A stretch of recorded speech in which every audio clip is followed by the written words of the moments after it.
Matt, thank you so very much for doing this session. Now, Matt, am I right in saying that if there was a Game of Thrones for obstacle course race media, news coverage, live updates, and hybrid coverage as well, you would comfortably be sitting on the throne of the Game of Thrones for obstacle course race? What do you think of that? Wow, no one has ever said that. I am so honored. But yes, that would be me. I would be the OG. But I don't know. Like, I don't know if that's a good place to be, right? Because people want to like come after the king, and there's always what do you call it? There's always trouble brewing, right? People trying to Yeah, overthrow. But sure, I mean, competition is great as long as it is healthy competition. And, yes, I agree. I yeah, and agree. looking at the number of followers that you have, I think you have well past 40,000 followers on Instagram. So we are nowhere close to, one tenth of where you are. And as you said, you're one of the OGs in the obstacle course race with over a decade. And you also have a phenomenal podcasting experience as well. Now, I did a bit of research and I also found out that you've written a book called as Down and Dirty, the essential training guide for obstacle course race and mud runs. So thank you so very much for doing everything that you're doing in the obstacle course race community, as well as in the podcasting space as well. So thank you for doing this session. Really, really appreciate it, Matt. Well, you're super welcome. Now, to our listeners in Dubai, before we get a bit about you, just wanted to find out, how's your day been so far, and what is thing that you're looking forward for in 2024 in obstacle course race and hybrid fitness as well? Wow. Well, this today is a holiday here. It's Martin Luther King Day, which means my kids are home from school. So I'm in a co-working space, which I really like. It's close to my house. It's relatively inexpensive. They've got free coffee. Okay. And I think I'm someone that gets a little like depressed in the winter. Like, days are shorter and I sleep more. And now that the calendar has turned and the sun is moving a little bit, higher in the sky, or however that phrase works, that I guess the days are getting a little bit longer. Yeah. I'm very happy because we're kind of through that portion. You know what I mean? Like, I know, like, Americans, we treat the holidays like once Thanksgiving hits, which is third week of November, then it all kind of comes at once, right? And people stop working and people stop paying when they said they were going to pay, and everything just kind of has this, well, we'll see what happens in 2024 kind of thing. So I'm very happy that we're now in this part of the year. Actually just had a call earlier today about a trip I might take later this year. So what I'm excited for specifically is just everything kind of up and running, right? So there's more podcasts to do, there's more people to talk to, there's more events happening. So that's the kind of place that I'm in this, like, okay, let's start our engines, as it were. And am I right in saying that the first OCR, or Spartan race to be precise, is at least 2 weeks from now in Florida? Am I right in getting the dates correct? What I was saying was I was pulling up the schedule because I keep track of these things. And the first race of 2024 for Spartan is on the 27th of January in Southern California. So they have a lot of races in Southern California and Northern California because the weather is good. So it'll be a trifecta weekend in Southern California. Then they do one in Arizona. Those are typically the first two, right? Arizona, also on the western side of America, very warm this time of year. And then Jacksonville is on the 24th, and that is the first of the series races, which Spartan has a series where the top racers will make some money at the end of the year if you place well in the series. So that's where the Spartan schedule is. Okay, got it. Do you guys race year round there? Is it hot all the time? No, just towards October to, let's say, March, to be precise. Because it does get ridiculously hot, let's say, from April till September. Okay. You literally can't even walk, forget about racing. But they have planning to have, DECA events and hybrid fitness events indoor. Because of DECA kicking in, hopefully you might be seeing quite a lot of events during that time. But 6 months, absolutely, you can't even walk, forget about running, so it's going to be absolutely mad. But that's a good window then for people to cash in on the hybrid side, yeah? 100%, yeah. That's what, I was speaking to Yancy Culp as well. And I was telling him that's one of the benefits of having indoor events, isn't it? And Dubai, as such, I'm in Dubai. Dubai is a relatively small city. You have Abu Dhabi as well, and you have different Emirates as well. And one of the Emirates called as Queen, um, Knox from OCR Knox coach, Okay. Ryan Atkins coach, or Oh, Graham, that Graham guy. Graham. He had a session in one of the Emirates called as Queen. And this weekend, they're having the first obstacle course race at that place, which is a 4 kilometer event, Okay. which equals to roughly around 1.5 to 2 miles. So, that is a little bit of information about obstacle course race in the Middle East. As you know, there's no more Spartan race, at least for now. Hopefully, we might find some alternatives. Now, no matter to our listeners, particularly in UAE, can you give us a brief introduction about yourself? I'm pretty much sure people in the US, probably in Canada, even in UK, they know about your history. But to our listeners in the UAE, can you tell us a bit about yourself? And am I right in saying that you have another podcast as well, called as the Atlanta Podcast? Yeah. So I did. So I think the first thing that I want to say, Mhm. if anybody wants to start a business or start creating content, whether it's podcast or YouTube, just sticking with it is like 95% of it. So this many years in, I've outlasted almost all of my competition. Certainly, anybody that started when I started is long gone. And Mhm. there's been newer shows that have come and some have stuck around. And there's some other great content out there. I really like what Race Brain does, which is a great podcast if you like obstacle racing and hybrid content.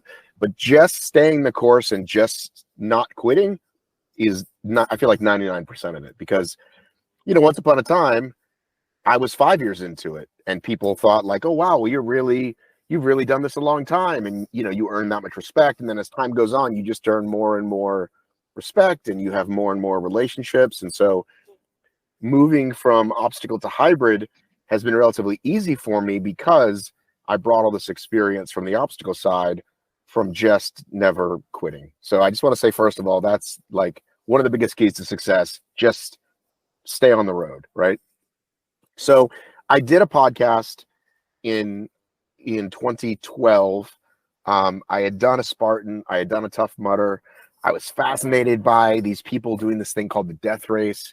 This guy Mhm. called Joe, this like, who is this guy? He's this crazy like stock trader, adventure runner that started Spartan, and what is this thing? And I'm just the kind of guy that would do that. Like, just there was a guy that I knew that was going that I didn't know that well. And I said, can I like try to crew for you with this death race? I don't know how it works. And I flew up there and I spent the weekend in Vermont. And I was like, I'd like to be around this more and I want to talk to people more. So I'm going to start a podcast. The same reason anybody starts a podcast, the same reason you started a podcast, because you thought you had something to say. You wanted to create something cool and fun, not because you think you're going to get rich. For the most part, that's, I think, why people start these things. And then, it was a lot easier to cut through the noise because there just wasn't as much, right? There wasn't that much content. And so I did a really good job and I was consistent and I did shows every week and I was posting on Facebook all the time and writing. And so I quickly kind of became like, oh, well, you're the guy to talk to for these things.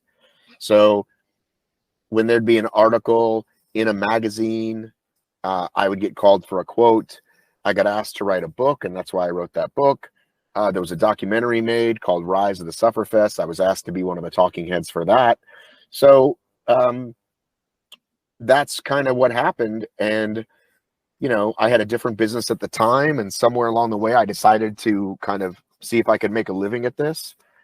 And so that's what happened. And so here we are all these years later. I've done, hundreds of races and talked to thousands of people. And I get to wake up and do this every day. And I'm super grateful. Every day I wake up and I have a conversation like the one you and I are having, or I'm editing something, or I'm making some fun social media posts. Like, I really like my job.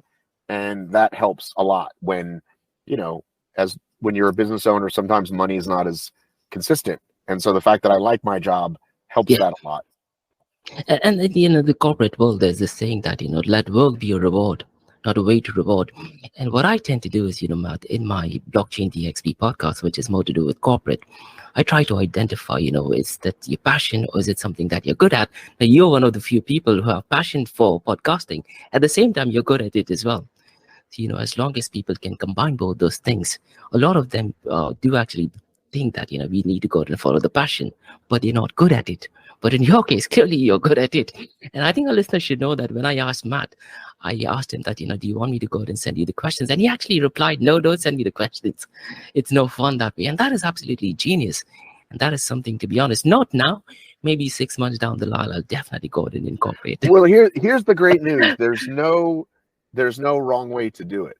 And I think that preparation is good. Yeah. Okay. And how you do that is up to you. So I once heard a podcast series that had a whole series of different people on it.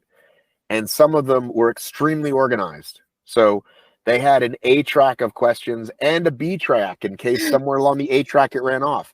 And some people say, you know what, I just show up and roll. And that's how I do it. Once upon a time, I would write down 2 or 3 questions that I knew I wanted to hit. And then I found myself almost always just hitting them anyway. But that's how I prepare. I want to know just enough about a guest. That's my style. So if I'm talking to, whether they're famous, which I've gotten to talk to some famous people, or regular people, I look up their bio and I look at what they have going on lately. So I have just enough. But if I learn as the audience learns, that's fun for me. But some people, they really prepare. And I've been asked before by guests, would you like, can you send me the questions in advance? And I always just say, what fun is that? With a little winky face. And they usually appreciate it, right? Yeah. But it's fine if they don't. It's fine. But there's definitely no right way to do this. And I'm also a much better interviewer, video maker, social media. I'm also better than I was 10 years ago, right? So you just have to start where you are, right? I didn't have, I'm talking on a relatively new laptop today, and that's not what I had when I started. So, you know what I mean? Yeah, 100%. As I said, you're definitely the OG in the space. I'm sure I'm definitely going to learn a couple of things from you as well. Now, Matt, take us back to the very first obstacle course race that you did, because if I'm not mistaken, that was Warrior Dash in 2010, right? Oh my goodness, yeah. So in 2010, I was talking to this group of guys, and he had a flyer, and oh man, what I would pay if I could find this, because this isn't even the internet. This is a fucking flyer. Pardon my French. I don't know if you curse on here. You beep things out.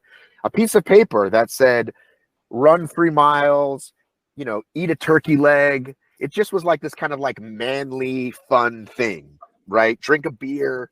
I don't drink, but so I went with a bunch of guys, and we didn't even train for it. I mean, we got together and ran a mile a few times, but it wasn't DECA simulations. You know what I mean? It was pretty easy. And we go to this thing, and I was so worried about being cold, right? It was May of 2010, and it was 2 hours north. So we met on a Sunday. We drove up there, and we get in there. We just, you got in the starting line, and there's 300 people.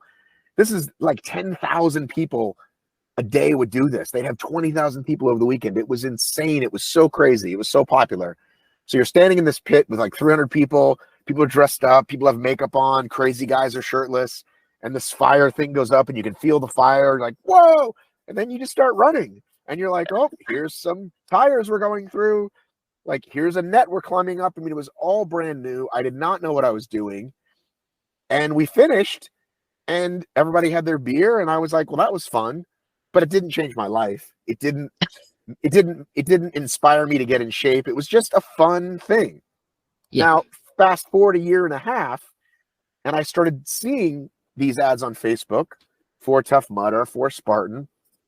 I watched this Tough Mudder video, and I'm terrified. I'm 10 miles, shock, ice water. No way I would do that. And then in the fall of 2011, a friend of mine said, hey, I'm going to do it. We were doing goals for the new year. He said, I'm going to run a Tough Mudder. And I said, well, you're really out of shape, and a little fatter than me. So if you can do it, I can do it. So we signed up. 10 of us did it, and we got to the ice water obstacle. It was a 30-degree day, 40-degree day, really cold, and we jump in the ice, and something happened. I came out a different person. I was like, oh my God, I can do anything. That's really how I felt at the end of this thing. And I did a Spartan 2 weeks later or 3 weeks later. And then that death race was that June, and I was off. I was just signing up, and we started a Facebook group. And I'm really fortunate that I was at the birth of this thing. And you don't really know it at the time. Like it's just what we were doing. You know what I mean? Yeah. We knew that this thing was relatively new, but looking back again, it's not like there was no guarantee that this thing was going to grow. We just thought that it would. And then every year, for a long time, it was going straight up. It was more races, more events, more sponsors, until it flattened out there. And now hopefully it might be in part of the Olympics as well in the next maybe couple of years as well. Well, I have a lot of opinions on that. It's not really obstacle racing. It's more like a little ninja course, but yeah, it is what it is, I guess. But it is crazy to think that we talked about it. Like, will we be in the Olympics one day? And here we are. We actually are sort of in the Olympics. And Matt, what changes you've observed, let's say, in terms of the participants, let's say the number of the age group of people participating, the quality of athletes back then to right now? Because right now you have some real elite athletes competing at Spartan Race and Tough Mudder Infinity as well, which I'll be asking a few questions later on about. So when it started, it was I think it attracted a lot of what in America we call weekend warriors, right? Not necessarily fitness people, but people that want to kind of like do something crazy. So I was 40 years old when I did my first obstacle race, and I think that was very common. People in their 30s and 40s. It wasn't a lot of young people, and it was really high percentage of men. And then over the next couple of years, they like, hey, we got to get more women in here. You know what I mean? Like, what are we doing? Now, I will say one thing I'm very proud of. As a sport, men and women have always been paid equally, and there's always been an intention to get coverage of both. And I know that in other sports, that's not always the case. So I got to say, OCR, whatever the prize money was, it's gone up and down. It's always been men and women get the same. Sometimes the coverage wouldn't be as great because their women would run second, but they always tried. Like when Spartan had their show on NBC, right? One race would focus a lot on the men, the next race they'd focus a lot on the women, the shows as it were. But it started to attract like people whose running career had ended, like they were a few years out of college, and they're like, wait a minute, well, I can run fast. And I was always kind of a strong runner, and I think I'm going to do well at this. And so I think it attracted that kind of athlete. People weren't really coming from other sports. Mm-hmm. And it's one of the comparisons that I see with hybrid, that the best Hyrox athletes are coming. They're not just off the couch and they hadn't done anything in a couple years out of college. They were a swimmer in college, what we call Division I, which is the top. They were volleyball players. They were skiers or runners or weightlifting or straight from CrossFit. Like we're seeing a lot of OCR has always just kind of been this weird hodgepodge. You'd have guys that didn't really compete at any level growing up, and then they found themselves to be one of the better people at this. So, yeah.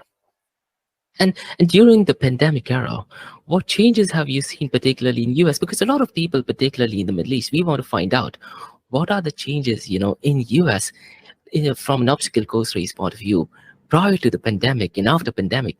One change which I've noticed, at least in the UAE, the number of people joining in have drastically fallen down. That's both from Spartan Race, Tough Mudder, and other competing obstacle course race in the Middle East as well. So I'm about to release a report here with the numbers. Mm-hmm. And the good news is that Spartan 23 is about the same as the previous year. It hadn't dropped. But 22 So sorry, 21, 22, 23 are all far less than before the pandemic, but it's hanging on. So for quick history lesson, the numbers went straight up, right? So at the peak, 2015, 16, you were looking at 400,000 people, right? And that had gone up from that's just Spartan race, just say Spartan race, which means All over the world, is that, or just no, in the that's US? just US, right? Just US. Okay. About 400,000 finishers over the course of a year, right? Which is a pretty good number. And then that started to drop, or about the same, until the pandemic. Now, last year, you're looking at, let's say, 250, right? Which again is not nothing. You know what I mean? It's a far cry from that peak, but 250,000 people is a lot of people doing your race, and that's just Spartan. That's not counting Savage or Tough Mudder or these other Rugged Maniac or smaller brands, or not counting all around the world, right? So, I think the industry is steady. Spartan has definitely put less money and effort into the professional side, into the elite payout side. And I don't know how much you want to talk about that, but I think for the average person that wants to, if I live in, Dallas, New Jersey, Seattle, Boston, and I want to do a race, I can do one. My race, my weekend has a trifecta. And I think that's another big one that Spartan figured out. We don't need to be in 50 or 60 cities. We can do 40 cities and make a lot of them trifectas. Let me just quickly find this really quickly. Trifecta. Absolutely, yeah. Hang on. Let me type. Hang on. This isn't working. Edit. Find. Trifecta. Let's see how this goes. Are you checking it on your own website? Because on your own website, you have quite a lot of useful information as well, right? Yes, this is, hang on. 1, 2, 3. Oh, this is going to take forever. I should count up, but 42 weekends and a lot of trifectas. And I think they finally realized, wait a minute, that's a really smart move. Why don't we get all these people while we can in one weekend? Some people, that's their goal, just to do a trifecta. Some people, they're going to do the super one year, and then the next year they're like, oh, I'm going to go for that beast. But it seems like they finally got smart in terms of, well, if we're there all weekend, let's just capture as many bodies as we can. I'm really curious about over there, because I've always kind of paid attention a little bit to the rest of the world. A lot's going on in America. So there's races in US and Canada. There's races in England and Europe, a little bit in Australia. But the Middle East has always been sort of, I don't know what's going on there. They had a Tough Mudder, then it goes away. They have a couple Spartan races, then it goes away. Like, is it different franchise? I know the guy. Franchise, yeah. Like, I know the guys helping put on this race in Alula, right? Yeah. But do they have all of the Middle East, or just Saudi and UAE? Like, how does it work? No, as far as I understand, they have the entire Middle East. So they do events in Oman as well, which is another country not too far away from here. So we all think it's the same. So America, we think it's all the same. We don't know. Okay, so there are different countries, but I know of Egypt. The franchisee over there for Tough Mudder is completely different, not connected to Cap Sports. Okay. So Tough Mudder, recently they put up an event only for kids. And, I think the previous event they put up might have been in 2019, if I'm not mistaken. So it was a bit shocking to see just a Tough Mudder kids event. So Tough Mudder Egypt. So what about, and the only race I've done in the Middle East is the Hannibal, which he does it every year. Do you know him? Yeah, that is the one in Lebanon, right?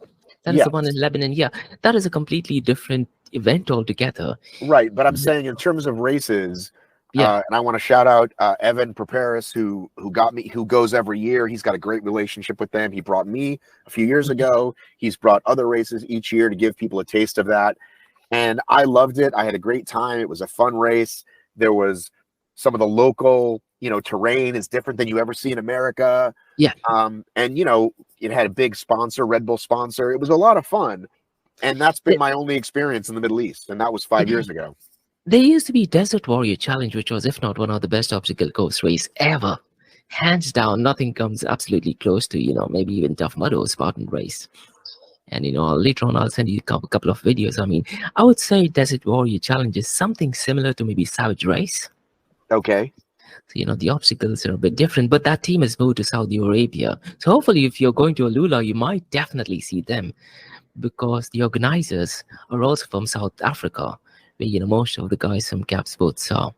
I'm pretty much sure they'll try to attend that, or you'll see them around that place. So how many So Spartan races do you get a year? uh, I'm not sure about the future of Spartan Race, at least now. But what used to happen is, let's say October to December, we used to have, let's say, at least one or two. Very rarely, we used to have, let's say, a trifecta. If at all there was a trifecta, it used to happen in another country called as Oman, which is, probably 4 hours drive. So, that's an area where we used to have trifecta quite often. But other than that, most of the time, what we happen is you have, let's say, a sprint and a super. And I'm trying to think, when was the last time we had Beast? I think we just had Beast in November, I think, yeah. Okay. November there was Beast. There was a trifecta, but that is the one off in Hatta. Okay. But the future of Spartan Race at this point of time, I really am not sure what it is. But Tough Mudder is definitely going to be there. But to answer your question, yes, they are both by different franchisee. And they were a little bit competitive. I think competition is great as long as it is healthy competition. But right now, there are new obstacle course race coming up. And one of the events which I told you earlier on about is taking place this weekend. It is called as Block 20. It is done by the same team, where Ryan Atkins did a bit of a training session. What's it called? Block 20 OCR Challenge. Block 20? Block 20, yeah. Is that like blockchain? No, it is more like CrossFit gym. Do I need to have a block? Do I need to have like an NFT to come do the race? No, not at all. In fact, later on, I wanted to ask you one question about, an OCR media NFT, because, and something to do with the unbreakable pass as well. But the event that is coming up this weekend, if you look at the obstacles, I wouldn't be surprised if that obstacles are probably the best in the world. Can you pull it up? Can you do like a screen share thing? Let's see. OCR challenge. Let me just delete my browser history and I accidentally don't put up anything. Just joking. Let's see. OCR Empire. I think I follow them. Yeah, OCR Empire. They're putting up the event, and they're doing that in partnership with Block 20, which is in another emirate. So let me just try to see if I have it. Okay. Let me see. How do I share the screen? There is present now. Select the tab. Oh, do you see that? I do not. Oh, there we go. Yeah, so OCR challenge. Okay, yeah. So yes, I do follow this account. Yeah. 4 kilometers, 20 plus obstacles. Yeah. So 4 kilometers is what, 2.5 miles? Pretty short. 2.5, yeah, 2.5 miles, yeah. And they're having team events. So they're having like a team of 4. So team of 4 male, team of 4 female, and team of 4 mixed. And then you can do it individually as well. The individual one is... They are doing... It looks like they're giving away money as well. Yes. So what is 6,000? Is that 6,000 or 5,000 DHS? Let's see. I think it should be DHS. So divided by 3.67. So you're talking about around $2,000, maybe? Probably a bit less than that. To me, it says right now 0.27. So $0.25. 1.36. Now, are you looking at dirham? You may want to check the conversion. I put DHS to dollars. No, AED. So it says DHS. Yeah, but that's what we say, dirham. But if you type in USD to AED, that should give you an accurate, because $1 I think is 3.67. Okay. Yeah. That's very different. Yeah. So that is how much dollars? Around maybe $2,000 or less than $2,000, maybe. Okay. But that's a team of 4. Let me just check it on. 6,000. Okay, that's $1,633.63. Yeah. Now I'm not sure if it is given to one person or to the entire team. Most likely it will be given to per person. So times that by 4. Will you be going? For this event, I won't be going for this one. Why not? It's this weekend. No, this weekend is my birthday, so I'm traveling to another country actually. So that's the Which reason country are why. you going to? I'm going to Oman, Okay. which is literally 4 hours away from here. Okay. But if you do want to speak to someone or want to get some coverage, I'm more than happy to connect you to someone over there. Yeah, that'd be great. I'm always trying. I mean, listen, Absolutely, people. Yeah, I always get reached out to. Not always, but I often get reached out to from international events, and I always say, "Hey, listen, I would love to come and do social media and a video, and it costs X amount." And most of them say, "Well, we can't afford that." And I'm like, "Well, just send me a few pictures, podium pictures. I'm happy to share." And so I try to do that from time to time because I always want to grow this thing and give a little love where I can. So yeah, happy to connect you. Yeah, so this OCR Empire, their gym probably has all the obstacle probably in the entire world, and they're connected with World Obstacle as well. Oh, okay. So, they are the guys who actually go out and do events for World Obstacle series as well. Now, going back to our session, Matt, what I wanted to ask is, in the world of obstacle course race and hybrid events, what are the changes you've observed, particularly on course in terms of the different obstacles? Now, I Well, remember that Tough Mudder used to have longer distances. They did short it down, but this year again, they're increasing the distance, right? so Tough Mudder was a 10-mile event. They used to say, I think they used to say 9 to 11 or 8 to 10, and it was always 10. Sometimes it was longer. Spartan, it was supposed to be 5-mile, 8-mile, 11-mile sprint super beast, but they would play with that some. And you could do a super that was 11 miles. You could do a beast that was 16 miles. Yeah. And they realized, yes, that's tough and challenging, but it's not really good for repeat customers.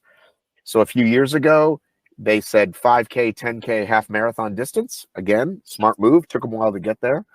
And then obstacle-wise, early on, there was not a lot of innovation because there didn't need to be. Spartan said, we want to challenge these different muscle groups. You're going to carry something heavy. You're going to go under this really long barbed wire. That was always a thing. Let's make the barbed wire as long as possible. Instead of just making it a bucket carry, let's make the bucket carry as long as we can and up a hill, right? Or a sandbag carry, long and up a hill. And around the world, they started to have much more complicated obstacles. So the first time we ever saw what we now know as the rig was this thing called the Platinum rig that this gentleman made in Canada. And the first time we ever saw it was at the Vermont Beast one year in September. And then a couple weeks later, we saw it at OCRWC. And the podium at the OCRWC had Ninja Warriors on it for the women because nobody knew how to do these. Like, these women were fast, but they got to the obstacles and they couldn't do it. And it's a pretty simple rig looking back on it, right? But nobody was training grip strength. Nobody was training how to move your body in space. It was all about running fast and picking something up and going. So Spartan decided, and Joe said to me, because Tough Mudder was always making bigger, funner, crazier things. And I remember Joe specifically said to me back then, he said, I'm not going to get into an arm race about who can build the biggest obstacles. That's not what I want to do. Made sense, right? Whereas Tough Mudder is about challenging you, like crawl spaces, tight spaces or heights or different fears. It's a whole different thing. And then finally Spartan got around to starting to make some rigs. And they finally started to standardize those. The sprint one looks like this. The super one looks like this. But around the world, in Europe, right, completely different, much more difficult obstacles. Lots of swinging and hanging and lashang and things that are a lot harder. And so we barely see these over here. So we don't do nearly as well at the European Championships, we Americans. And it's pretty much still that way. Savage has been innovating. They always like to have one or two really hard ones on there, but Spartan has pretty much stayed the same. And the other big brand is Rugged Maniac. They're more just for fun. They don't really have challenging obstacles that way. And then the mom and pop races, you might get some hard ones, but you usually get pretty standard ones. There used to be a rat race in London, which I believe was 50 miles, and they had 200 obstacles. Yes, You get I into, heard about I and heard then about that one. They had like a mile even long monkey bar or something crazy. correct, yeah, it was probably the longest monkey bar, and even Wolf Run. That is kind of similar to what Tough Mudder is. So that is something unique as well. And what are your thoughts about the 3K runs, the shorter distance with a laser gun? Well, the laser gun seems to be sort of a silly one. They wanted to have it because it has something to do with what they wanted to have to do in the Olympics with pentathlon, Yeah, but not really a skill obstacle racers usually have. Is it any sillier than a spear throw? I don't know.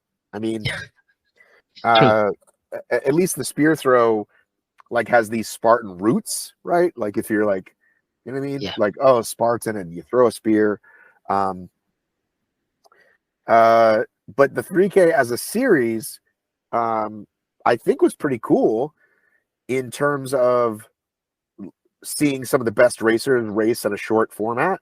So yeah, I liked it, but sadly they're not keeping it, um, except for a few championship races. The series across the world is back to Sprint, Super, and Beast. absolutely. And what I wanted to find out, Matt, from your perspective, is there a specific event that stands out for you personally, either that you've competed in or you've done coverage in?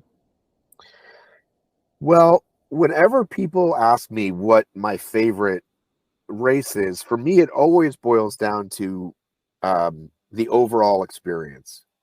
So, and I tend to lean towards the longer ones because it's a longer experience. So, if you do a Spartan sprint, it can't really be that memorable, right? Although I think about in the early days, it was always, if it was just the sprint, which almost never happens anymore, there's always at least a sprint and a super. Yeah, But back in the early days, Georgia just had a sprint. And so, well, of course, you were going to do it twice. So you do it first in the morning on the competitive wave, and then you would do an open wave with yeah, your friends or a family member. And we would do, crazy things. Like I remember when we did a second lap together, like we all grabbed 2 sandbags, and it's just silly shit like that, right? Silly stuff like that. So, I always tell everybody that World's Toughest Mudder is my favorite event. And again, mm, it's because I get to spend all weekend with these people, a lot of which I don't see except for that one time. And then the kinds of memories that you can make when you spend that much time on a course with people. Um, but my favorite memories that always almost come to mind right away is there was a race called Superhero Scramble, and it was in Florida, and they had a night wave. And we had gone to this event, and most of us had already done 2 laps of the course because it was only, I think, right at 3 miles, maybe a little bit less. And then at night, we all had headlamps on, and a bunch of us did it together, probably 10 of us. And I've got a great picture of us at the finish line. So you're running with a headlamp, you're running at night, going in the water. And one of the first obstacles was just like the simple tire crossing, the tip you run through the tires, and everybody grabbed the tire. And so now we carried that tire with you for the whole race. So you climbed up the big thing with it. And at the end, there's a picture of us and we're all holding up the big tire. So that's a pleasant memory. Battle Frog used to have a multi-lap race, mhm. and there was one in Georgia, and I did that one with my friend JD. So we basically spent the whole day together, just going around the course and doing all the obstacles. And again, like, it's not that the race itself did anything specific. It's more about the person I was with and the experience that I had. I'll always cherish that when my kids were little, they would come with me on the course. My son Jackson and I did a lot of obstacle course races together. Now he's 14, wants to spend 0 time with me. But at one time, we did a lot of fun races together. So again, it's always about the experience more than like, oh, this race had a particular obstacle or spear throw that I loved. You know what I'm saying? 100%, yeah. And Matt, you're the OG of obstacle course race. And that brings me to the next question. I'm sure you've seen second generation of athletes in Spartan Race and Tough Mudder. Now, I'm in this Facebook group called Western Spartan. And there I saw the third generation of athlete as well. So it was a grandfather who's probably 56, his son, and his son as well. So 3 generations of athletes doing Spartan race. That was absolutely phenomenal. I'm going to put you in the spot and I'm going to ask you, Who would be your Mount Rushmore for Spartan Race or Tough Mudder? For Oh male my and female. goodness. Oh, what a great question. What a great question. Well, Mount Rushmore. So I get 4 people. Is that it? Can I at least do like a male Mount Rushmore and a female Mount Yeah, Rushmore? 100%. Yeah, that's correct. Yeah, Okay. male and All female. right. Yeah, So if because you're doing Lindsay them, Webster has to be there, I'm sure. of course, of course. Well, let's do the men first, right? Yeah. So if you're gonna start, you have to start with Hobie Call. So Hobie Yeah. Call won every Spartan race through 2010 and 2011.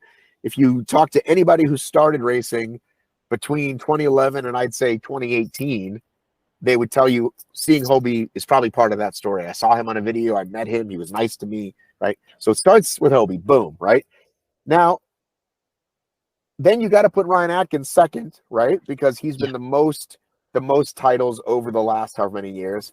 And then the next 2, it gets really interesting, right? Because you put Hunter on there, right? Hunter has never been like the best Spartan racer in the world, but overall, he's been on more media than anybody.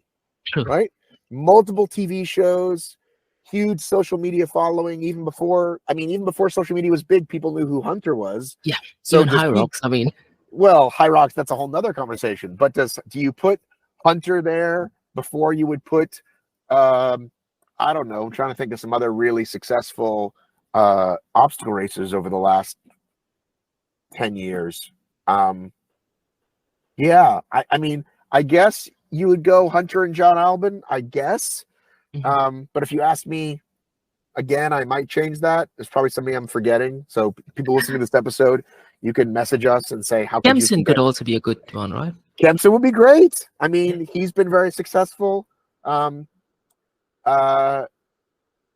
going to make me stop and look at, I don't want to cheat and look at the world championships, but if you're going to do women, right, you would put Amelia first for the same reason you would put Hunter or Hobie, really. She was one of the first women that people saw outside of obstacle racing.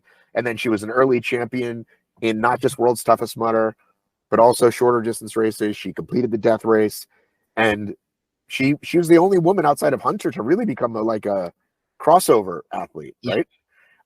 But Lindsay Webster is a considerably much better racer, right? Lindsay Webster is the true GOAT, right? In obstacle racing on the men's side, you say, who's the GOAT? Well, you could say Albin, you could say Atkins, you might say somebody else. Lindsay, it's no question, right? True. Lindsay is setting the bar, and it's going to take a long time before anyone's even close to the number of titles Lindsay has won, right? So you got Lindsay, you got Amelia, and then I've had 2 more spots. I mean, is Chris going to end up being on there? Probably. Chris Zlotowski is still relatively new, but successful at any distance. She's more like Atkins than she is like Lindsay, right? 2022 was one of her best years, right? Yeah. She won High Rocks World Championships. She won World's Toughest Mudder. Savage Race as well. Savage Races. She won the Savage Race Championship. So I guess Chris, it's you don't want to say Chris because it's so new, but I guess you have to because she's really been racing for a few years. And then I'll have to get back to me on the 4th one, unless you want to suggest somebody. Now, talk to us about the book, Matt, that you wrote. That is Down and Dirty, the Essential Training Guide for Obstacle Race and Mud Runs. What is it that readers can expect from that book? Well, I would say this: if you want a nice piece of history, I think it's a great snapshot of that time. Okay. So if you watch the movie that I mentioned, Rise of the Sufferfests, which you can easily get on Amazon right now, let's see how much it costs. If you have Prime, I think it might be free. Oh. Yeah, it's on Prime right now. Okay. But I think you might have to pay $2.99 for it. But it's a great, and if you want to include it in the show notes, I can send you the link. 100%, yeah. I'll definitely go ahead and put it in the show notes. Let me see if I can send you a link. Where's the chat box? If you want to buy that movie, Excellent. you can also buy it on Apple, I think. But so the book that I got asked in 2013, you seem to be the guy, right? Would you like to write a book? And I said, well, if you want to write a book about training, I'm probably not the guy because I'm not the training guy. I'm the media guy. But why don't we ask some people how to train, and why don't we write the chapters that way? So that's what I did. So there's a chapter on, mastering monkey bars. There's a chapter on core Okay. strength. It's probably all a little. There's one on how to start a group. There's how to pick your first race, and it's all a little outdated, I think, at this point. But like I said, it's a great snapshot of that time, Yeah, and it's cool to have on the bookshelf. And if you ever find me with it, I'll happily sign it for you.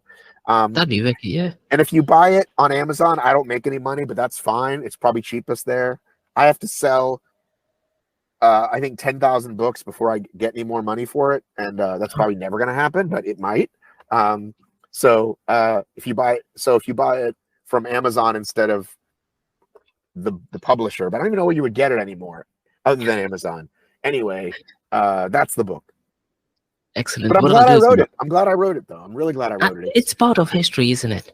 It's part of history. What I said to them when I wrote it, because I wasn't sure if it was going to just be online, I said, can my mother walk into a Barnes & Noble and buy it? And they said, absolutely. And sure enough, That's that was the yeah. case. I went to my local bookstore. There was 2 copies. Whenever I was traveling, I would look to see if it was there. And I remember being in Portland, Oregon, and I saw it and I found it. So that was cool. That was nice. I signed it. And there you go. That's absolutely, definitely an achievement, to be honest. Now, Matt, you've been in the space since a very long time, and you've had interviews with race directors, event organizers, sponsors, and other podcasters as well. Now, what trends or developments do you foresee in the near future in obstacle course race and even in hybrid fitness, for that matter? What do I see? What was the question? What do I see? Upcoming trends do you foresee in the near future? I think we are going to see many more hybrid fitness brands, events coming. DECA is starting to catch on the way Hyrox did. I just did my first DECA mile actually this weekend, 2 days ago, with my friend Clayton. I've been to a few DECA Fit events. I've been to a few Hyrox events, but somebody's coming, and I don't know who it is, but there's another brand looming out there that's going to give Hyrox a run for their money. Let's just say, it doesn't have to be, a brand like Rogue or Under Armour or some fitness brand, maybe a Peloton, not maybe them, but like some fitness tech brand that's like, hey, wait a minute, people are signing up for these events like crazy. So I think that's what we're going to see, and that's kind of what I love about hybrid, is that it's so much just like those early obstacle racing days where people have an Instagram account and they used to put Spartan in their name or OCR in their name. Now they're all putting hybrid in their name or Hyrox in their name, right? And the questions that are coming. So I happen to be the admin of a Facebook group called Hybrid and Hyrox and DECA, whatever it's called, and it's up to, I think, 5,000 members. And every day people get in there and say, how do I train? Is there a coach?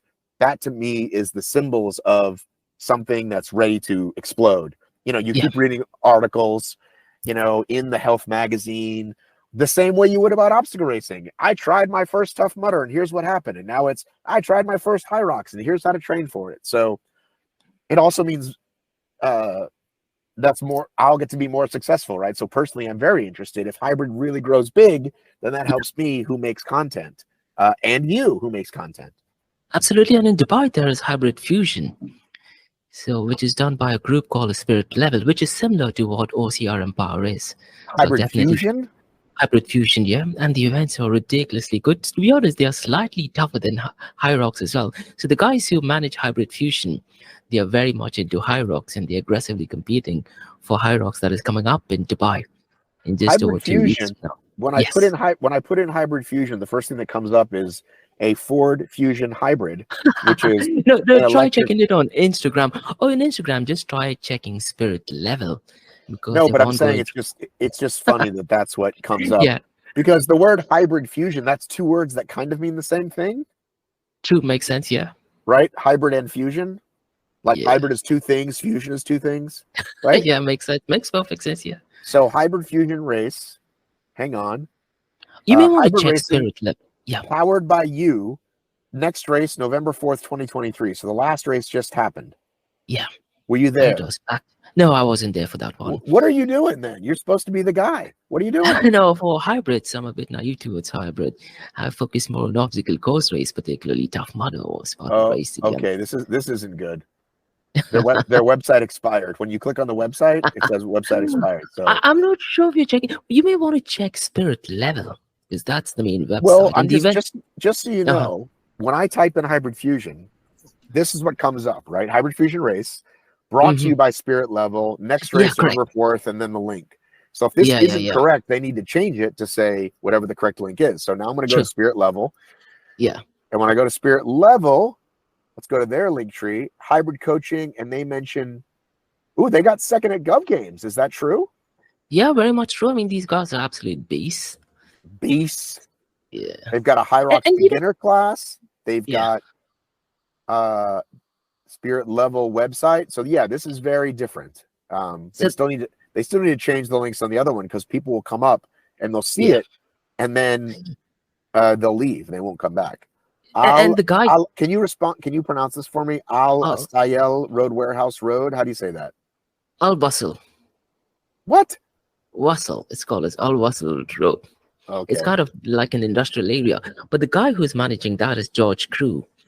And he also has a I feel like podcast. I feel like I've talked to him before. Yeah, you 100% would have because he's one of the OGs, especially from the Middle East. And he has a podcast as well called as Hybrid Fusion.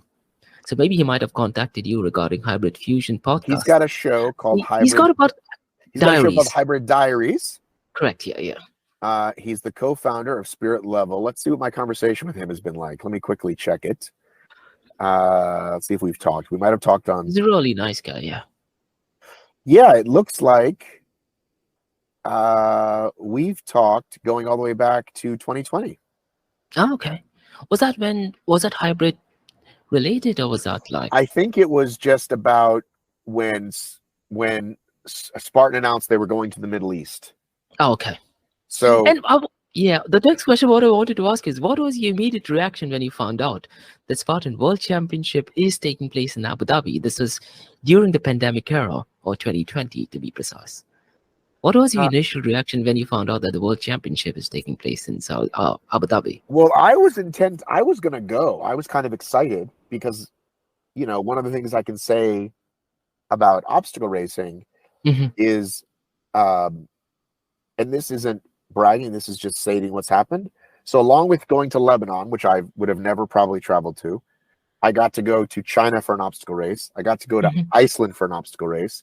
I got Yep. to go to Andorra for an obstacle race. Like I've traveled literally around. Spartan obstacle racing has taken me literally around the world, right? So when I heard Abu Dhabi, I was like, I think they're Yep. paying for some flights. I would like to go. And up until a couple of weeks before that very first one, I was going to go, and I can't remember now what happened. It was COVID. It was all crazy. But I thought, well, this is probably, evolution of the sport, right? They're getting money from this country, and that's where they're going to try it. Now, I think the bad news is they did it for 3 years, and they just signed another 3-year contract. I think that's a mistake. I think you're going to lose a lot of the audience who doesn't want to make that trip, or if they make that trip, they're not going to make it every year. But I understand business is business. If they got a big fat check, then they're going to take it. So that's just kind of how it went. Absolutely, 100% agree on that. And Matt, have you personally participated in hybrid events such as you mentioned about DECA, but what about High Rocks? Have you done any High Rocks event yet? Or Yeah, I did the High Rocks in the second or third American event, which was just before pandemic, and it crushed my soul because I wasn't prepared. But they said try it, so I did because that's the kind of person that I am. So. And you've also written an article on your website called as The Rise of Hybrid Fitness. And in that it mentions that the first event, I believe it had 6,000 people, right? The very first one? Yeah. I'd have to look. The Rise of Hybrid Fitness. Hang on, let me pull this article up. I wrote it. Yep.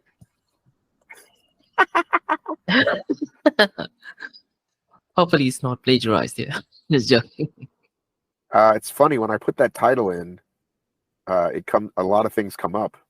Mhm. So I need to put up my own website. Mm. Yeah. The first. Oh, I'm sorry. I saw it on your LinkedIn post.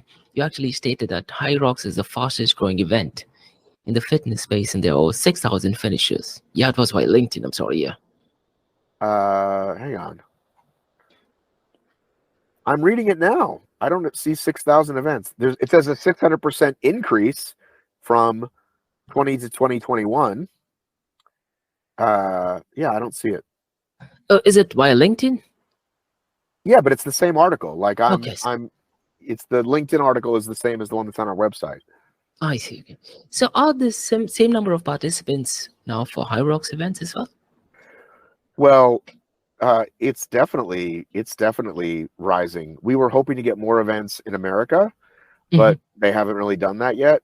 We've got kind of the same 4 or 5 cities over and over again in America. But hopefully we'll get more cities here soon. Now, on LinkedIn, you also mentioned, about the top 5 athletes in High Rocks, and I did actually make a comment. How do you think Ryan Atkins would fare in High Rocks events? I think he What do would you do. think? I think he would do great. I mean, he would probably change his training up a little, right? Mhm. But I think he would do great. I think we're all kind of excited. But when I asked him, in a recent, I don't know, maybe a year ago, I even said, "Hey, a lot of guys are doing this. What do you think?" And he said, "Yeah, man, I don't want to be in a gym. I want to be outside. I want to." So he does trail races and bike races, and he ice climbs. True. So I get it. Now, Matt, let's talk about Tough Mudder Infinity, the 8-hour OCR event with the biggest prize money, which is scheduled to take place in little over a month. Now, what was again your reaction when they contacted you about Tough Mudder Infinity in the Kingdom of Saudi Arabia? What was the initial reaction? In the Because, kingdom of Saudi Arabia.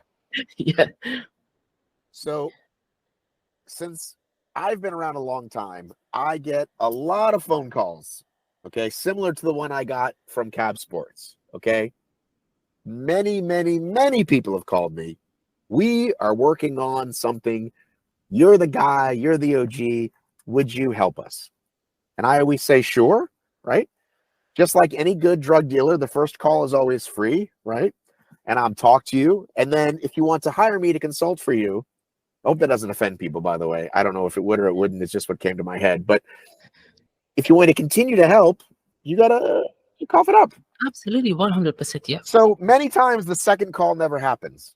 That first call, we talk for an hour. And, we're talking everything from a random guy who owns a piece of land to legitimate, like, I work for this network. Like, I think it was Nickelodeon once. It was 20 what year, and they called me and they were going to do something. It's like, I checked the guy on LinkedIn, like real people. Like, so it's all over the gamut, right?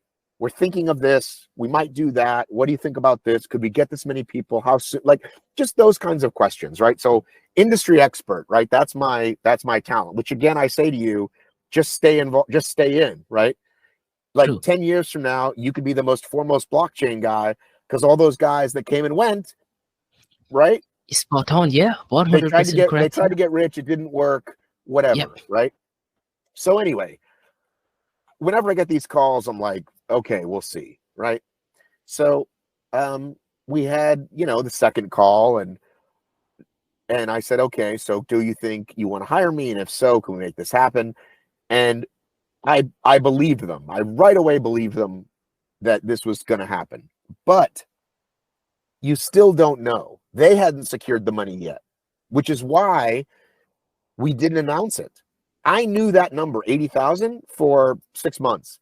I wouldn't tell anybody because, and this is another reason why I'm a fan of Nick and the guys, is that they were 98% sure, but they weren't going to announce until they were 99% sure. Do you see what I'm saying? And that Yeah. is a good sign.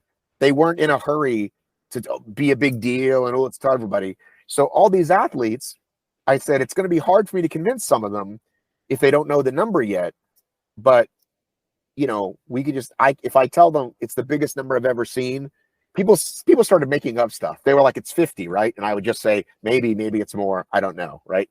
But, and again, being around as long as I have, earned me some trust with these athletes that they know I wouldn't call them unless it was real, right? Yeah. Because again, I get calls all the time and a lot of brands want me to connect people all the time, and I'm like, I'm not gonna put my name out there and connect you with Ryan Atkins until you know what I mean.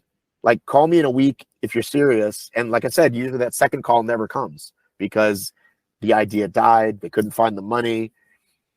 You know, I remember once I visited, there was a local event and we drove over and they showed me like they own this land. It's a real thing, right?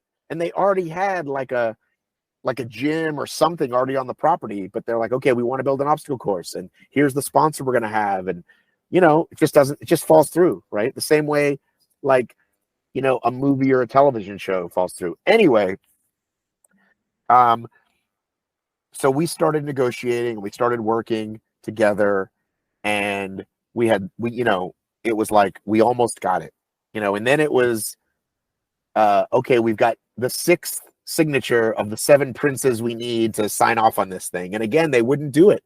And then finally, by the time World's Toughest rolled around, I said, listen, people are going to ask me all weekend. We got to start telling them.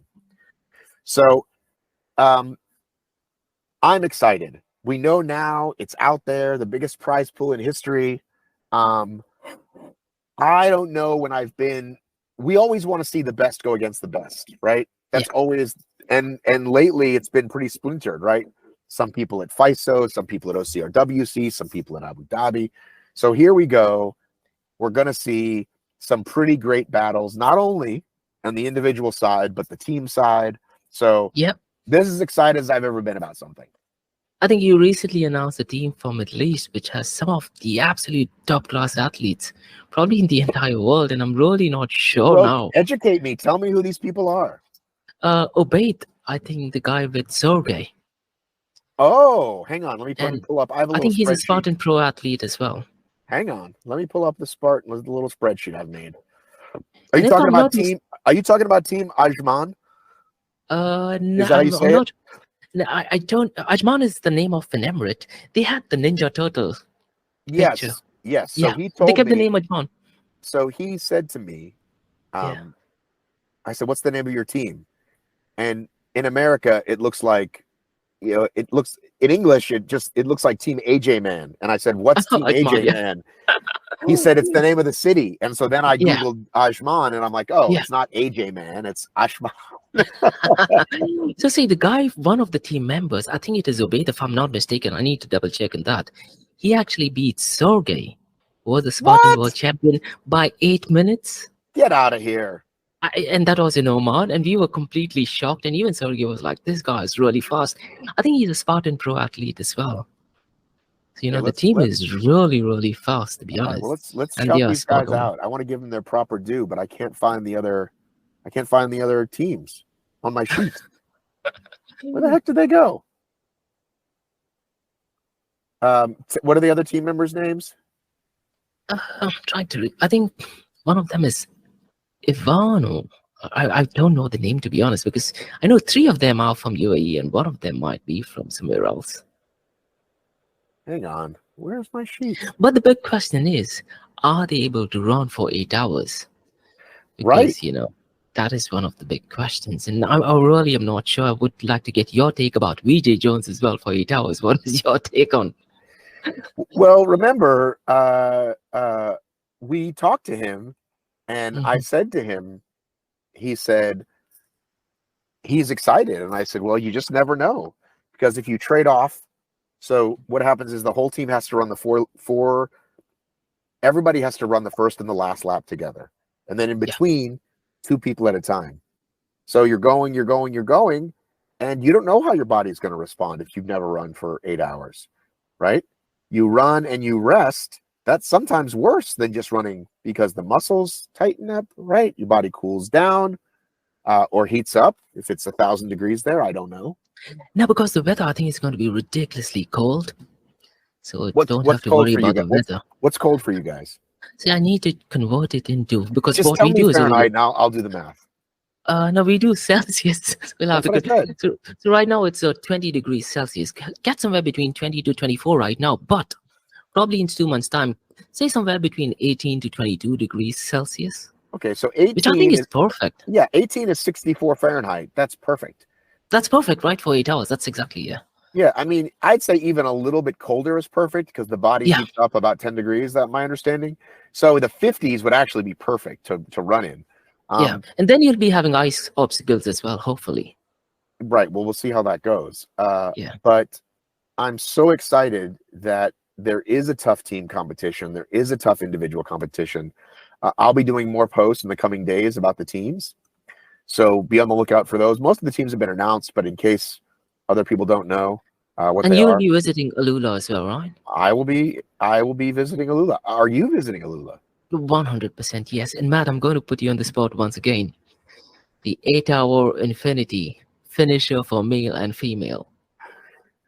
Who will win? Yeah. Well, Now, Mark Beatrice is going to be there as well. Mark Batris, yes. So Beatrice, yeah. you have multiple World's Toughest Mudder Yeah. champions. Multiple. John Albin just John agreed. Alden.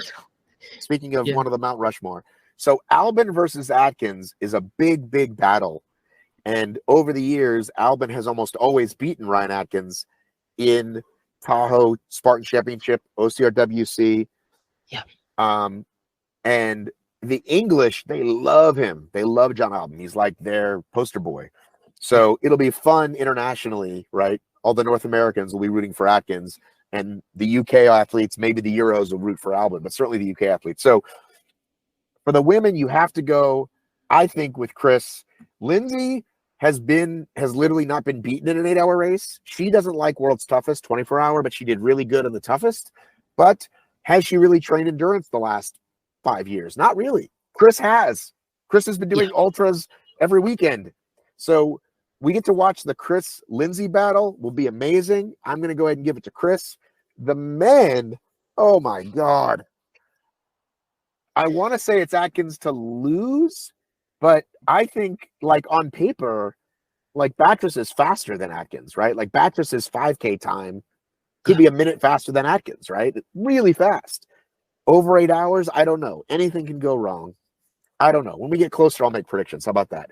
We can do a live show or a live, we can interview in person. I'll interview you and we can talk about our predictions.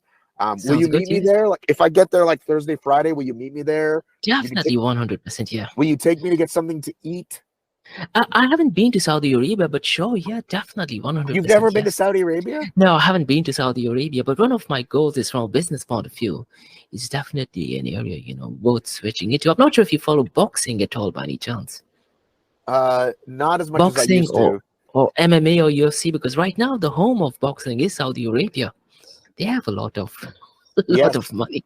yes. Also, World Wrestling Federation. And I'm in the world of cryptocurrency, blockchain, and AI.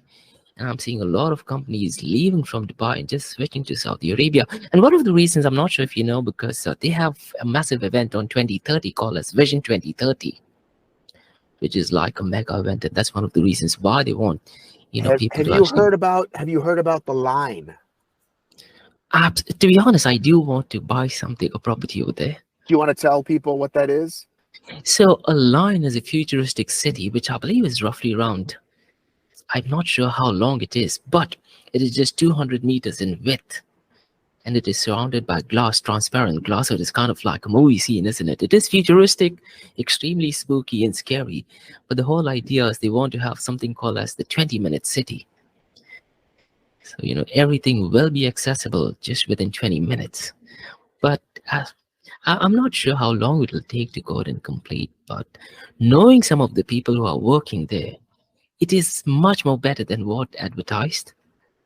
So, what you see on pictures and videos, eventually what will turn out to be is definitely much better than that. What our listeners should do is, go to YouTube and just look at the boxing event that did actually take place between Francis Ngannou and Tyson Fury. Everyone was shocked at the quality of production. Once you have money, everything else follows, isn't it? Correct. So yeah, but yeah, I do want to buy a property in the line, and hopefully you can have a couple of pints over there as well. Hopefully they do allow drinks also. Now, what I wanted to ask you, Matt, is how has obstacle course race community influenced your life? Now, I did go through your website, and you did actually state that your office consists of knee-deep mud, 8-foot walls, and 20-feet rope climbs. You're dedicated to your life, to obstacle course race. So, how has that impacted you personally as well? So my friend Christian actually wrote that bio for me. Oh, He worked on the website in the early days, and we're still good friends. But I think it suits. Um, yeah, I think that's what's great is why the community works is because if you do a race and then you talk to people and say, "Well, I love this race. How and where are you training?" And then you meet those people to work out, or even just talking online.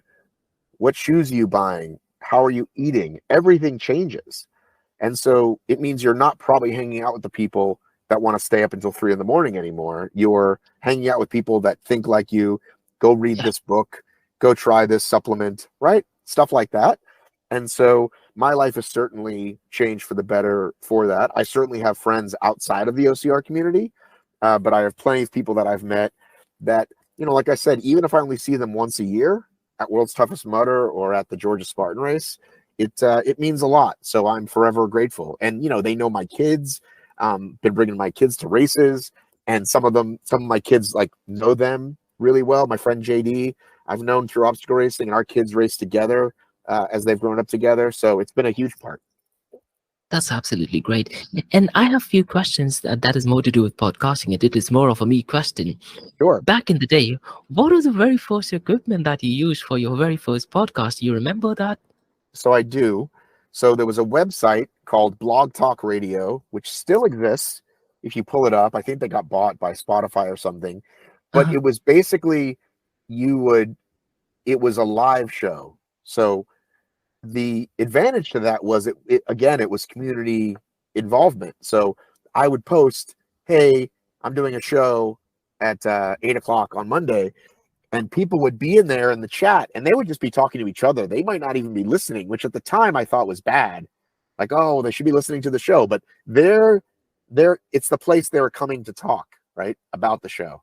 Um, and then I learned, oh, well, I could do an interview in advance over the phone, and then I could go because you had to call in. You had to call in with a phone, not a Yeah. computer.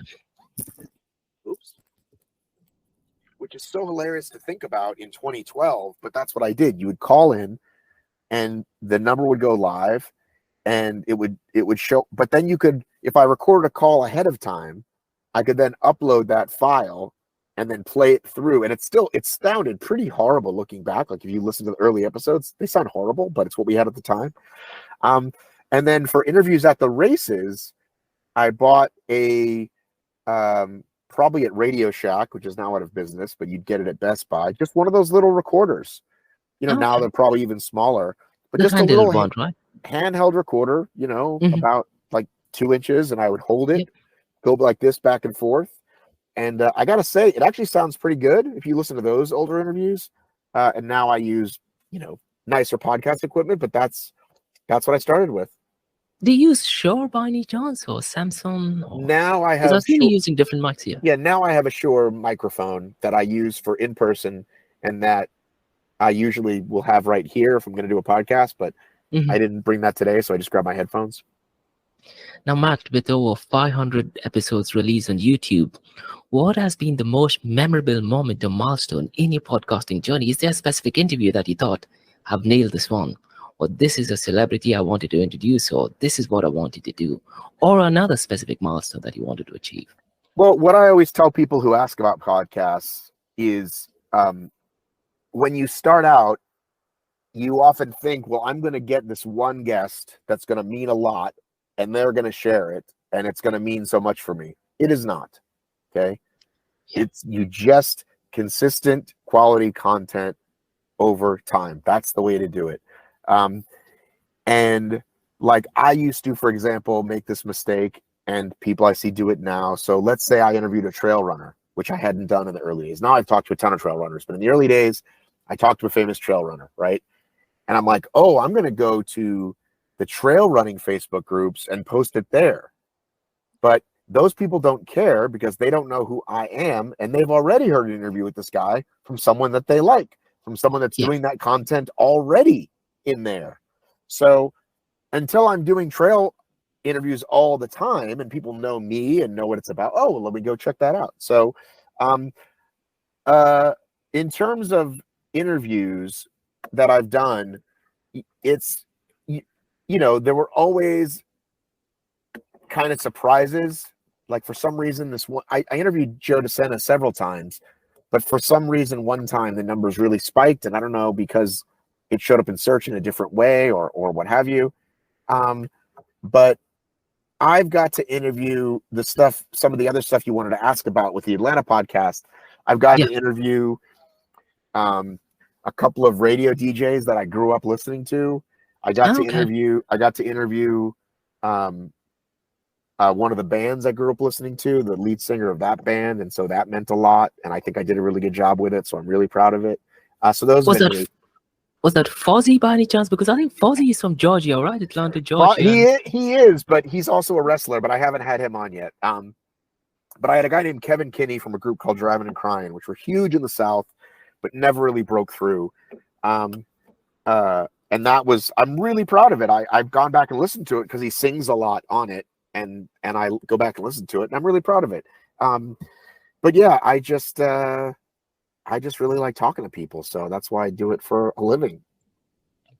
That's absolutely great. And that's one thing which I mentioned, passion versus what you're good at. You're one of the few people who have merged both those things. And a lot of people, what I have noticed is they spend an entire lifetime and they think they're following the passion, but they're just not good at it. So I think, you've identified it and, you're definitely happy about it. And, work is reward, not a way to reward. Now, regarding your hybrid fitness media that you have, how do you think, hybrid workout actually helps obstacle course race athletes as well? Because I know some elite runners in Dubai, they don't want to try high rocks. They are like, no, this is going to mess up my running schedule. So what advice do you have for them? Well, first of all, I would say you should probably talk to athletes more than you talk to me because I'm more of a regular person, not really an athlete. I'm I'm more athletic than the average American who's not exercising. Mhm. But I would say that they don't have to make as many tweaks as they think to at least try one because they might like it. They don't have to put on the 100 pounds of muscle, for example. So I would say give it a try, right? Like just, again, something like a Deca that's relatively short. High Yeah. Rocks is another level up, I feel like. It's a much longer duration, but try a Deca strong or a Deca mile and see what happens. Like, you did the Deca mile. What was the time? I'll edit this part. You don't have to edit it. Listen, Just joking. you have to start somewhere, okay? Yeah. 44 minutes, 59 seconds, okay? That's good, yeah. It's not good, but I'm fine with it. It's okay. You have to start somewhere. So this is my mark, and next time I do it, I can take some minutes off of it. True. Now, Matt, I'm from the world of Bitcoin, cryptocurrencies, blockchains, and NFTs, and something which we touched base earlier on. What are your thoughts about Bitcoin and cryptocurrency? Well, I learned about it in 2017. Mhm. I remember a friend of mine was big time into it when it was like at 6,000. Was it Bitcoin Ryan Woods? No, this is not Ryan Woods. Okay. 2017, it was my friend that I just met at a co-working spot, and I remember it was at 6,000, and he said to me, and we were, you were learning about these people who were millionaires that had it at 5 cents, right? And he said, I think it'll be 10,000 by Christmas, and it was 10,000 like 2 weeks later. So I started dollar cost averaging, which I'm sure you know what that is, right? Just putting in $20 every week, just slowly watching it do its thing. But unfortunately, I had some months where I didn't make any money for the business, so I had to pull it right back out. And then 2019 was when I looked at it again because I started talking to Ryan Woods about it, and it was literally like the peak 2 weeks of that year where it was really just straight up. Yeah. And I bought some. I had some savings, so I bought $7,000 worth, mostly Bitcoin, but a little bit of ETH and a little bit of like Doge. Yeah. And I doubled it in like 2 weeks, maybe less. And I was like, well, this is easy. I'm a genius. My wife and I were excited. We're like, well, this is going to be like our kids' college money. So it started going back down and it started going back down. And I said, well, when it hits what I put into it, I'm taking it out. And it did. True. It went all the way back down. I think I ended up with a little bit because I hit Doge right at that right time. I bought it at 34 cents and it got up to $1 right when Elon was on Saturday Night Live, like just right Yeah. at that perfect time. So again, I made $1,000, big deal. And when I got out of it, I said, I'm done. Like, I'm done. If I can invest again, maybe I'll invest here. Maybe I'll just do stocks. I don't know. It's- Again, I love what I do, but I don't make enough to have a massive savings or a massive 401k. So I pulled back out, and I am clear that is an investment vehicle. I am not clear that it is the future of money, which everybody was saying about 5 years ago. Yeah, I mean, right now there's this news speculating about spot Bitcoin ETF. And what I would suggest from a podcasting point of view, there are a couple of podcasting channels. As in, when people listen to your podcast, you get paid. And this is actually Oh, done by the podcaster, the godfather of podcasting. He has actually started it called as Podcasting 2.0. I'll brief you more about it. And who's it it costs started by? absolutely. The guy who actually started podcasts, the one who launched podcast with iTunes. He's called as the godfather of podcasting. If you tell me the I don't name know on that anybody can take that credit because uh, there were guys that were trying to patent troll and say they invented podcasting. he was the one who did it for iTunes. And he was on Joe Rogan podcast as well. And so now essentially what it is with blockchain and cryptocurrencies, they call it podcasting 2.0. So rather than Spotify having control, it is more of a distributed form of working. But what about NFTs? I mean, how about an OCR media NFT? Or what I'm thinking is from a blockchain DXB podcast, and I'll show it to you how you can do it. You can issue an NFT for every guest who actually comes into your podcast. Now, Well, what is the value of it? I I'm think not sure. I think that NFTs went from like I think the Bitcoin sort of narrative went from future of money to investment vehicle. I think NFTs went from cool investment to scam pretty quickly. So 100%, yeah. I don't think I have any interest in that. I did think about it. There's a guy I talked to who's mining. He bought himself a couple of machines and he's mining some tiny thing, and he's, I guess, making a little bit of money with it. And we talked about that idea, like, well, if you launched a Ryan Atkins, Mm. coin or something, would people buy it? And I just don't think the audience is big enough. Maybe there'll be a big enough hybrid audience, maybe, but I just think I have a lot of places I can put my time, and I'm not going to put it right now into blockchain. But I'm interested in hearing, and I stay as relatively current. I mean, I'm not listening to any podcasts or anything about blockchain or NFTs or crypto, which I was at one point. But Yeah, I'm always there's one kind of interested. one podcast I would urge you to listen to, and that is called as the What Bitcoin Did podcast. And the reason why I'll tell you I want you to listen to it is because the host of the podcast, he does Tough Mudder events as well.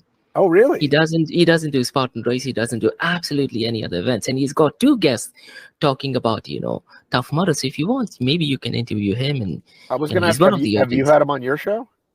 No, not yet, but I know him pretty well. What's his name? The Peter McCormack. Oh, well, you should He's he started introduce him from to me. scratch, and he has actually bought a football club in England. He's like a Wow. I wouldn't be surprised if he's maybe a billionaire now. I wouldn't be surprised if he's. What? What I really liked about his podcast, and that is something which you mentioned as well. If you ask him about Bitcoin, he would say, "I'm the least person to talk about Bitcoin." That's one of the reasons why I have guests on my podcast, because I ask them to tell me what podcast is. So he tries to limit his knowledge, and he does not want to know technical information, so he can ask the questions to the guest. Right. So he owns Real Bedford FC. Yes. He's the host of What Bitcoin Did. Yeah. He's got 500,000 followers on Instagram. I would say, yeah, you should connect me to him.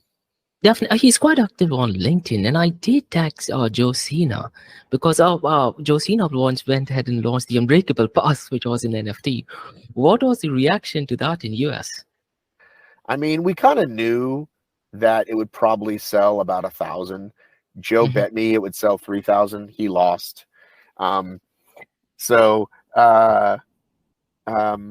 Yeah, it sold 1,000, and I don't know how, some people just thought it's a cheap season pass. I think there were some people in kind of the NFT Bitcoin Yeah. community based on, I was in the Discord for a little while and there was some of those Yeah. people.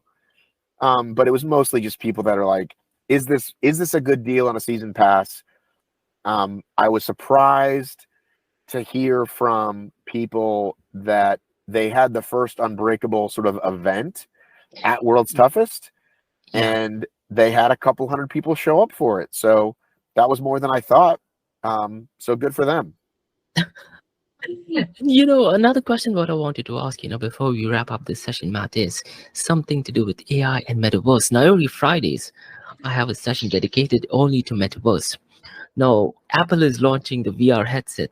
What are your thoughts about fitness, let's say hybrid fitness, or maybe an obstacle course race, let's say a decade from now, in the metaverse? Do you think there's some legitimacy to it, or is it just absolutely shite? I think it's mostly shite. I think that the novelty of that wears off pretty quickly. I Yeah, mean, was it 10 years ago they were saying that, Google Glass and the metaverse and all true. that was going to be a thing? And I think it will probably always have like a gaming application. When people freaked out over what was it called? What would people hunt for? Pokemon. Like when Yeah, that augmented when reality. when that happened, people were like, "See, it's happening." And Yeah, again, the novelty wore off pretty quickly, right? And so I think, even if you look at home training, right? Like you can play Wii tennis, right? And that's fun. But if you're going to train at home, even, you're either going to be in your gym or you're going to flip on Peloton, and like there's a real person on the other side of that, right? yeah, So I just think we love to say like the future is this. I mean, if you could find old videos from the 80s, I'm sure they would say that, right? yeah. And we'd be thrilled if we could go back to the 80s and show them that you could literally order anything on Amazon and it shows up at your house in 5 hours. Like that's amazing. But people want to have interactions. People want to be with people. They don't want to True. wear glasses for 12 hours. They will. Some people will, for gaming, for porn, dare I say, but I don't think for a regular practicality. I mean, do you agree? I 100% agree. The only thing I can think of is Lex Friedman. I'm not sure if you heard his podcast. Uh People hate that guy though, right? Yeah, I mean, I have a mixed reaction to his podcast. He has a podcast with Mark Zuckerberg, but they have done it on Metaverse. Now, we as users or listeners, we can't Oh no, experience wait. that. I was thinking of somebody else. People don't hate Oh, him. so you should. He's just an interviewer. I was thinking of that other guy that everybody hates. Oh, okay. Um, So he has a podcast on the metaverse. So where they try to use, advanced VR glasses, augmented reality, but that is a prototype and it's ridiculously expensive.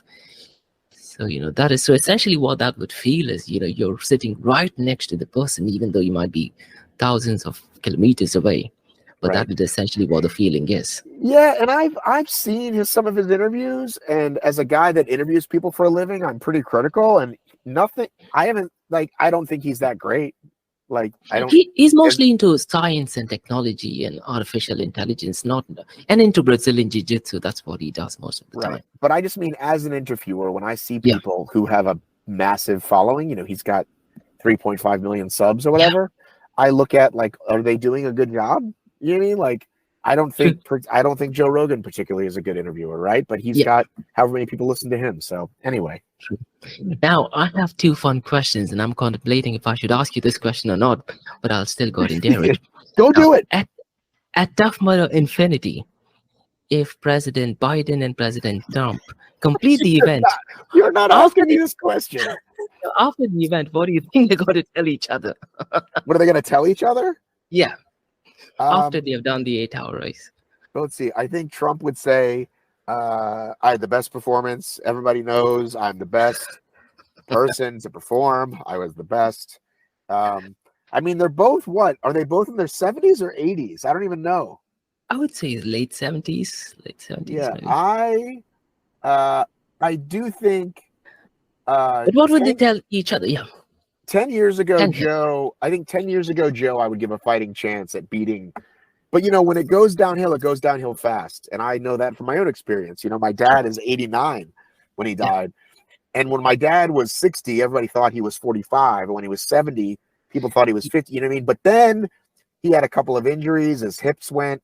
and then it goes. So I think Joe was a lot sprier like 10 years ago, but I think I wouldn't see either of them doing very many laps. I'm not going to say what they would say to each other, though. And the final question is there a celebrity you think you would absolutely smash OCR or hybrid events? A Hollywood celebrity? A Hollywood celebrity that would smash OCR events. Let's see.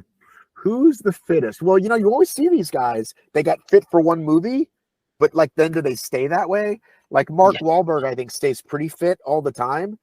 But like when they're going to do a boxing movie, they live like a fucking boxer for 9 months. True. You know what I mean? So they're just shredded. You know what I mean? They eat so clean and they're up and they're working out 4 times a day. Jake Gyllenhaal.